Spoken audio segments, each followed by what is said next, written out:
ലക്ഷ്മിയടത്തേക്ക് വേറെ പണിയൊന്നുമില്ലേ? ദിവസം ഇത് എന്നെ ജോലി. കാശിക്ക് പോകുമ്പോ സാധുക്കൊക്കെ കൊടുക്കാലോ. ഒരു 101 രൂപയെങ്കിലും ആയിട്ടാവട്ടെ. അതെ അതെ, എന്നും ഇങ്ങനെ കാശി രാമേശ്വരം എന്ന് പറഞ്ഞിരുന്നോളൂ. കല്യാണമൊക്കെ കഴിഞ്ഞ് സുഖമായിട്ട് ജീവിക്കുന്നതിന് പകരം. അതിനൊക്കെ ഒരു തലയിലെടുത്ത് വേണ്ടേ കുട്ടി?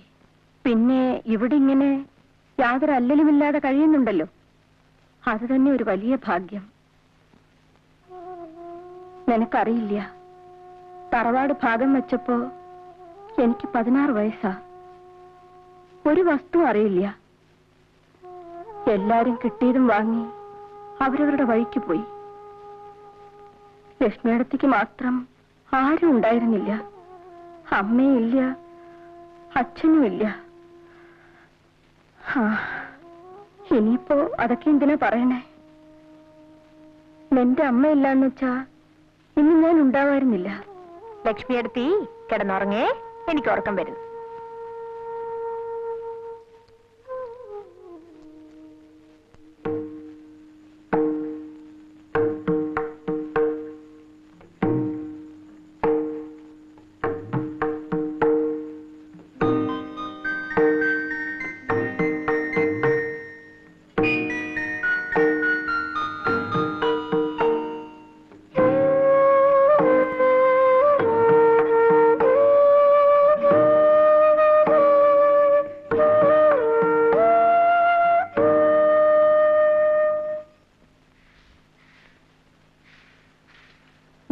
അരി തീരാറായിരിക്കണോ? ഏട്ടന്റെ അടുത്തേക്ക് ഒന്നുകൂടെ ആളയക്കാം. ഏട്ടൻ എന്തോ വാശിയില്ല. 2-3 വട്ടം ആളയച്ചതല്ലേ. അമ്മാവരെന്തിനാ ഇക്കാര്യത്തിൽ വാശി പിടിക്കുന്നത്? നമ്മുടെ കൃഷി എന്നുള്ളത് നമുക്കല്ലാതെ പിന്നെ ആർക്കാ? തരാൻ പറയണമ്മേ. നിന്നോട് ചോദിച്ചില്ല. കുട്ടികളെ പോലെ സംസാരിച്ചാ മതി കേട്ടോ. എന്റെ ഗുരുവായൂരപ്പ, ചേട്ടൻ ഇങ്ങനെ തുടങ്ങിയാ നമ്മൾ എന്താ ചെയ്യാ? പുള്ളിക്കാരൻ ലീവ് കിട്ടാതെ നിന്ന് കുഴയായിരുന്നു. അവസാനം ഞാൻ അങ്ങ് പൊക്കിയെടുത്തോണ്ട് പോന്നു. ഇതാണോ ക്യാപ്റ്റൻ? ഇച്ചിരി കൊമ്പമീശ കൂടി ആകാമായിരുന്നു. നോക്ക്, അമ്മാവുണ്ട്. വാ. പണ്ടത്തെ കാലത്ത് മിലിറ്ററി എന്ന് പറഞ്ഞാൽ പേടിയാ. മിലിറ്ററിക്കാരന്റെ കൂടെ പെണ്ണിനെ അയക്കില്ല. അന്നൊക്കെ ഒരു പട്ടാളക്കാരന്റെ ജാതകം കൊണ്ട് കൊള്ളാവുന്ന ഒരു തറവാട്ടിൽ കയറി ചെല്ലാൻ ഞാൻ പേടിച്ചിട്ടുണ്ട്. ഇപ്പൊ പിന്നെ അല്ല, അവിടത്തേക്ക് അറിയാവുന്ന കാര്യം തന്നെയാണല്ലോ. IAS, ഡോക്ടർ, മിലിറ്ററി ഓഫീസർ, ഇതൊക്കെ കഴിഞ്ഞ ബാക്കിയുള്ളവർക്കൊക്കെ ഡിമാൻഡ് ഉള്ളു. ഇതാ കുട്ടി. ഈ ഒരു കല്യാണവും കൂടി അങ്ങ് നടന്നാൽ ഇവിടത്തേക്ക് ഇനി മരുമോളുകെട്ടിയായിട്ട് വേറെ ആരുമില്ല. എന്താ? അതെ. ഞാനിപ്പോ വരാം.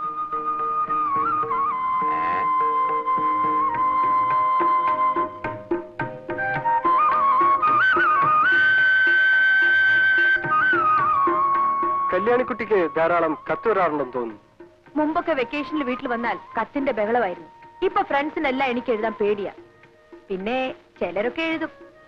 കുട്ടിക്ക് അത്തയക്കാൻ ഫ്രണ്ട്സ് എന്തിനാ പേടിക്കുന്നത്? അതങ്ങനാ. അതെന്താ അങ്ങനെ? ഒന്നും പറയണ്ട. ഞാനൊരാളുമായി അല്പം ഇഷ്ടത്തിലായി. അപ്പോഴേക്കും ലോകം മുഴുവൻ എതിരായി. ഞാനെല്ലാം കേട്ടു. ഓ, അതിലൊന്നും കാര്യമില്ല. ഒരു പെൺകുട്ടിക്ക് ഒരാണിനോട് ദേഷ്യമാണെന്ന് പറഞ്ഞു നോക്കൂ, എല്ലാവർക്കും സന്തോഷം. അതെ. അതേസമയം ഒരു പെണ്ണ് ആണിനോട് ഇഷ്ടമാണെന്ന് പറഞ്ഞാൽ എല്ലാവർക്കും സംസാരിക്കാൻ വിഷയമായി. അവിടെ ഭയങ്കര ക്രൈം ചെയ്തു പോലെ. എന്താ, ശരിയല്ലേ? ഏതായാലും ഞാൻ തെറ്റുകാരിയായിപ്പോയി. ഇനി അത് മാറ്റിയെടുക്കണമെങ്കിൽ പ്രഭു തന്നെ കല്യാണം കഴിച്ചാലേ ഒക്കൂ. ആരാണി പ്രഭു? അറിയില്ലേ, എന്റെ കാമുകൻ. നിങ്ങൾ തമ്മിൽ ഇപ്പോഴും കത്തെഴുതാറുണ്ട്? അങ്ങോട്ടുണ്ട്, മറുപടി കിട്ടിയിട്ടില്ല. വന്നേ, അയാൾ വേറെ പെമ്പിള്ളേരെ വേറെ പോയി കാണും എന്ന് തന്നെയാ എനിക്കും തോന്നുന്നത്. ആളൊരു... എനിക്കൊന്നും കേൾക്കണ്ട. എനിക്കറിയേണ്ടത് കല്യാണിക്കുട്ടിക്ക് എന്നെ ഇഷ്ടമായോ എന്ന് മാത്രമാണ്. ഇഷ്ടക്കേടൊന്നുമില്ല. പക്ഷേ നിങ്ങൾ ഏത് തരക്കാരനാണെന്ന് അറിഞ്ഞില്ലല്ലോ ഇതുവരെ. മനസ്സിലായില്ല. മദ്യപിക്കുമോ, സിഗരറ്റ് വലിക്കുമോ, മറ്റു ചില പെൺകുട്ടികളായിട്ട് എന്തെങ്കിലും ഇടപാടുണ്ടോ, അങ്ങനെ എന്തെല്ലാം അറിയാനുണ്ട്. ഇതൊന്നുമില്ല. ഒരുപക്ഷെ മദ്യപിക്കാത്ത ഒരു മിലിറ്ററി ഓഫീസർ ആയിരിക്കും ഞാൻ. അതുപോലെ സ്മോക്കിംഗ്. പ്രഭുവിന് ഇതെല്ലാം ഉണ്ട്. കള്ള് കുടിക്കും, സിഗരറ്റ് വലിക്കും, പിന്നെ... എക്സ്ക്യൂസ് മീ, ഞങ്ങൾക്ക് പോകാൻ സമയമായി.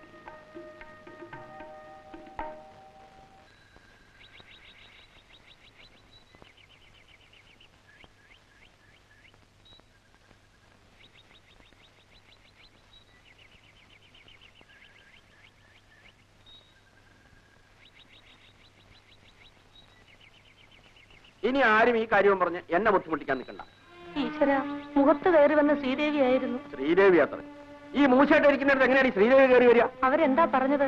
എന്ത് പറയാൻ, ഇത് നടക്കില്ല അത്ര തന്നെ. കാര്യം എന്താണെന്ന് എനിക്ക് അറിയാൻ പാടില്ല, അറിയാനോട്ട് താല്പര്യവുമില്ല. നിനക്കറിഞ്ഞിട്ട് വളരെ നിർബന്ധമാണെങ്കിൽ ഈ മൂശയായിട്ടോട് ചോദിച്ചു നോക്ക്, അവരെന്തൊക്കെയാ പറഞ്ഞ് ധരിപ്പിച്ചു വെച്ചിരിക്കുന്നത്.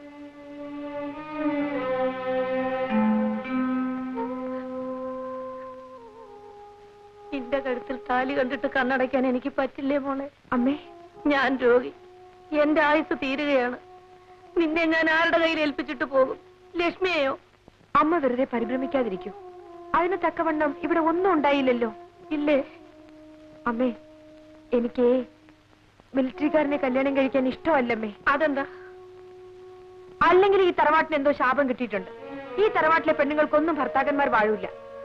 അമ്മയ്ക്ക് എന്നെ കിട്ടി, അച്ഛൻ മരിച്ചുപോയി. ലക്ഷ്മിയടുത്തേക്കാണെങ്കിലോ അങ്ങനെ ഒരു ബന്ധമേ ഉണ്ടായില്ല. പിന്നെ വല്ല യുദ്ധവും വന്ന് എന്റെ മിലിറ്ററിക്കാരൻ ഭർത്താവ് അങ്ങ് മരിച്ചുപോയാലോ? പിന്നെ പിന്നെ അമ്മ വെറുതെ വിഷമിക്കാതിരിക്കും. അമ്മ ഒന്ന് കിടക്കും. വരൂ അമ്മേ, വാ.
ദിവസം പോയത് അറിഞ്ഞതേയില്ല.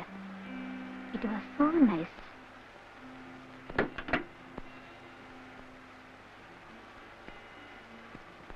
ഇത് എപ്പോഴാണ് കാണാം? എപ്പോ വിളിക്കും? വിളിക്കാം.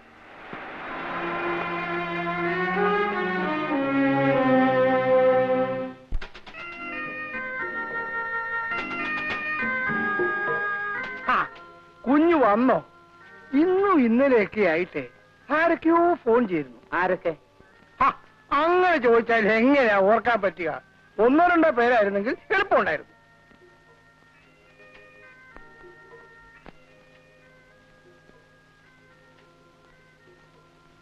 ഹോട്ടൽ ബിൽ ആയിരിക്കും. ഇപ്പൊ ഓർമ്മിച്ച നന്നായി. ഇന്ന് തന്നെ ചെയ്യുമ്പോൾ അയച്ചേക്കാം.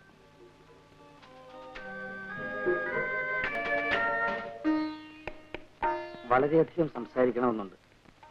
അതിനുവേണ്ടി ഞാൻ അവിടേക്ക്, അതായത് കല്യാണിക്കുട്ടിയുടെ നാട്ടിലേക്ക് വരുന്നു. ആഭാസനായി എനിക്ക് വീട്ടിൽ വരാൻ പറ്റില്ലല്ലോ. 23-ാം തീയതി ഉച്ചയ്ക്ക് മുമ്പ് എന്നെ വന്ന് കാണുമോ? കല്യാണിക്കുട്ടി,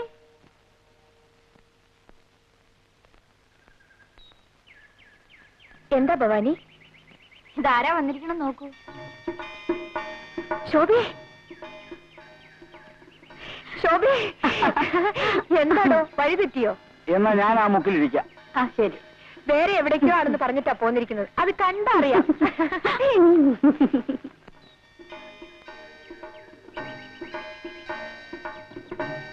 കളി കളയൂ കുട്ടി. നീ ആ മനുഷ്യനെ മറക്കണം. വെറും ഒരു അൺസ്ക്രൂപ്ലെസ് പ്ലേ ബോയ്. അങ്ങനെയാണെങ്കിൽ തന്നെ അതങ്ങ് മാറിക്കൂടുന്നില്ലല്ലോ. നിന്നോട് തർക്കിക്കാൻ ഞാനില്ല. വേണ്ടടോ, നമുക്ക് വേറെ എന്തെങ്കിലും സംസാരിക്കാം.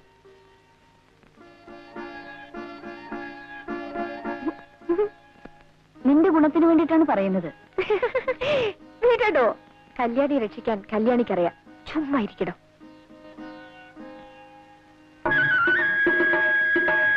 ശോഭേ,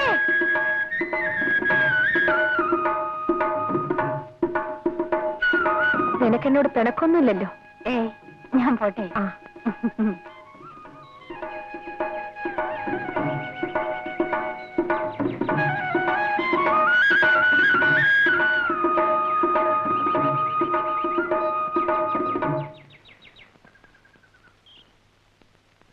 എന്താ എന്തുണ്ടായി? വലിയ ആൾക്കാർ എന്തോ ആകാമല്ലോ. എന്നാലും ഏട്ടൻ ഇങ്ങനെ പ്രവർത്തിച്ചു കളയുമെന്ന് കരുതിയില്ല. എന്ത് പറ്റി കൃഷ്ണൻകുട്ടി? ലക്ഷ്മിയെടുത്തി എന്തുണ്ടായി?